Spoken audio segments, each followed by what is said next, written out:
Hello dear students, welcome back. In this video lecture, we will discuss about mononucleotides. आज के video lecture में हम discuss करेंगे mononucleotide को.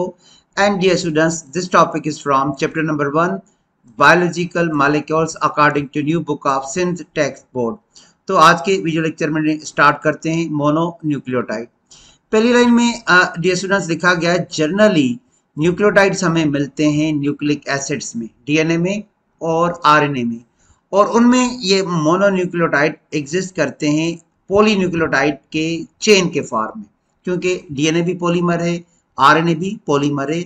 इसमें बहुत सारे मोनोन्यूक्लियोटाइड्स जुड़कर एक बड़ा चेन बना लेते हैं, polynucleotide chain.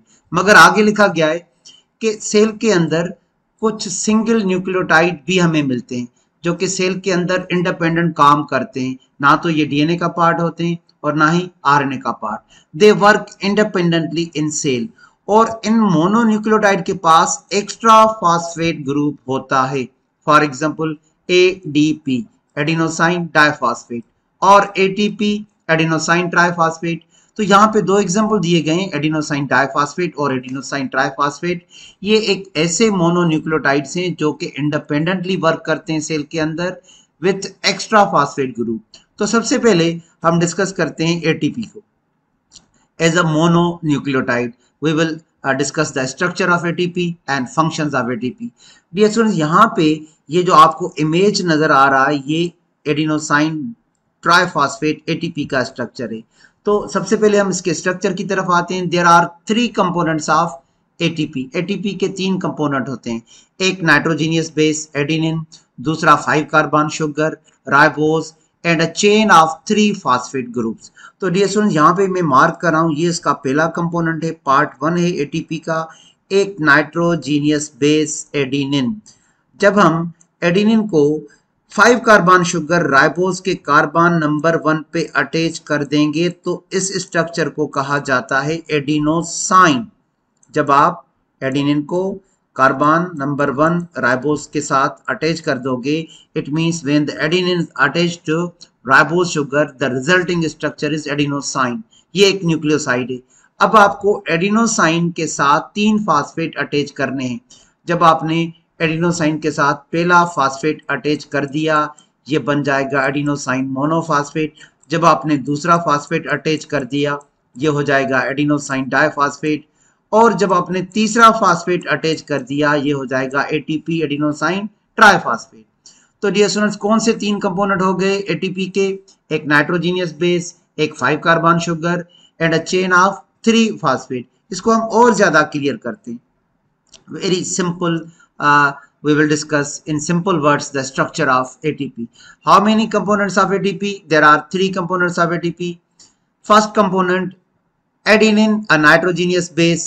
Second component ribose, a 5 carbon sugar. Third component a chain of 3 phosphate. तो कौन से 3 कंपोनेंट हो गए एडिनोसाइन ट्राइफॉस्फेट के? एडेनिन जो कि एक नाइट्रोजीनियस बेस है, राइबोस जो कि एक 5 कार्बन शुगर है, और चेन 3 फॉस्फेट का. तो पहला कंपोनेंट लेते हैं एडेनिन. यहाँ पे हमने ले लिया एडेनिन.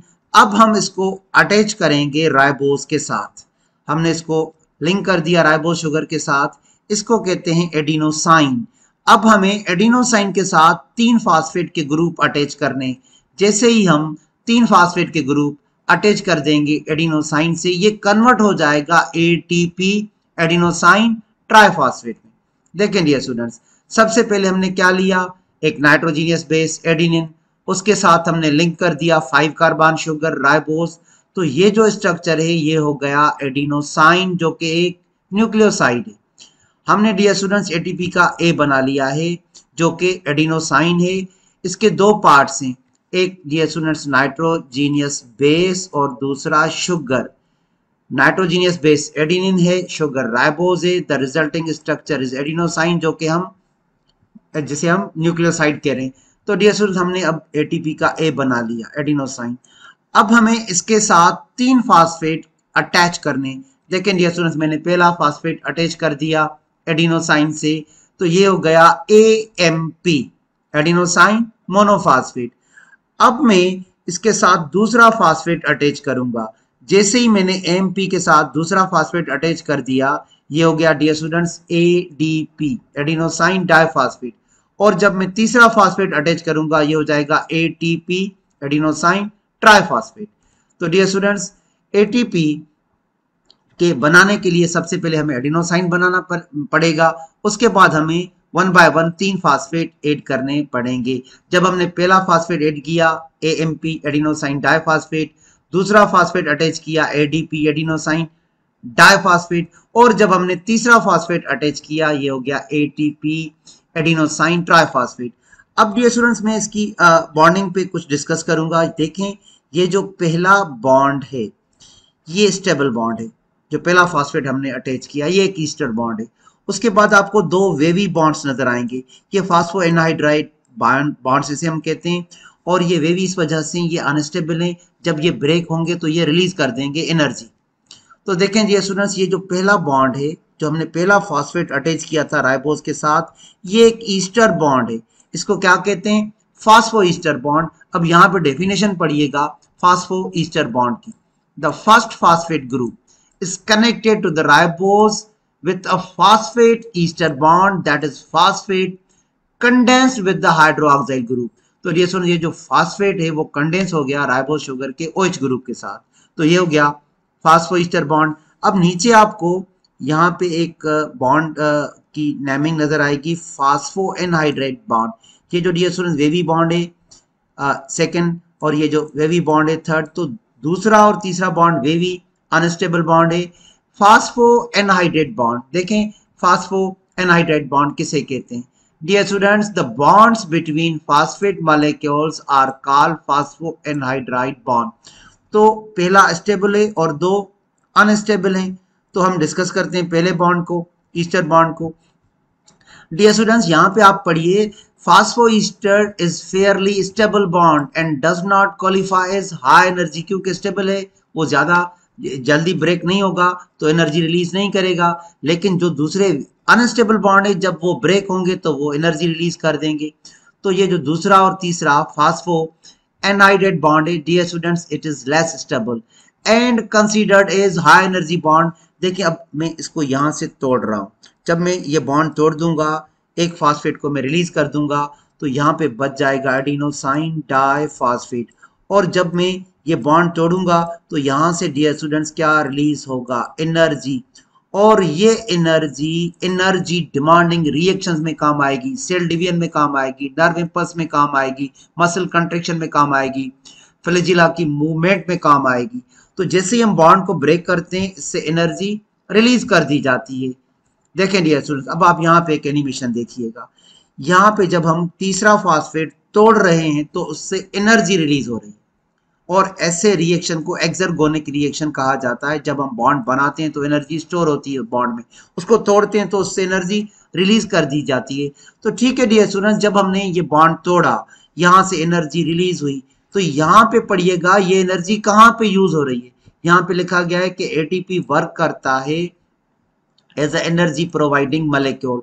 जब हमने उसका बॉन्ड तोड़ा, जब हमने उसका फास्फोएनहाइड्रेट बॉन्ड तोड़ा तो ये एनर्जी कहाँ पे काम आएगी, यहाँ पे लिखा गया ये एनर्जी काम आएगी एनर्जी डिमांडिंग रिएक्शंस में।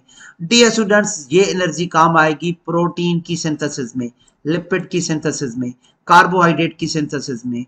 So lipid synthesis is powered by the energy comes from ATP and the protein synthesis is powered by energy comes from ATP। और आगे लिखा गया है ये एनर्जी साइक्लोसिस में भी काम आती है, circular movement of cytoplasm is called cyclosis. ये एनर्जी मसल कंट्रैक्शन में भी काम आती है, सेल डिवीजन में भी काम आती है, फ्लैजिला की मूवमेंट में भी काम आती है, और डियर स्टूडेंट्स एक्टिव ट्रांसपोर्ट में भी ये एनर्जी काम आती है। ये एनर्जी ATP के बॉन्ड के टूटने से रिलीज होती है। तो देखें जब हम एक बॉन्ड तोड़ते हैं, जब हम ATP को ADP में कन्वर्ट करते हैं तो कितनी एनर्जी रिलीज होती है। तो डियर स्टूडेंट्स ये लास्ट वाला लाइन पढ़िएगा, during conversion of ATP into ADP how much energy is release, 7.3 kilo calories per mole और 31.81 kilo joules per mole energy is release. And dear students this energy power your muscle contraction, this energy power your nerve impulse, this energy powers your cell division, and many more energy demanding reactions in your body cells. That's all about the ATP. Thank you, dear students.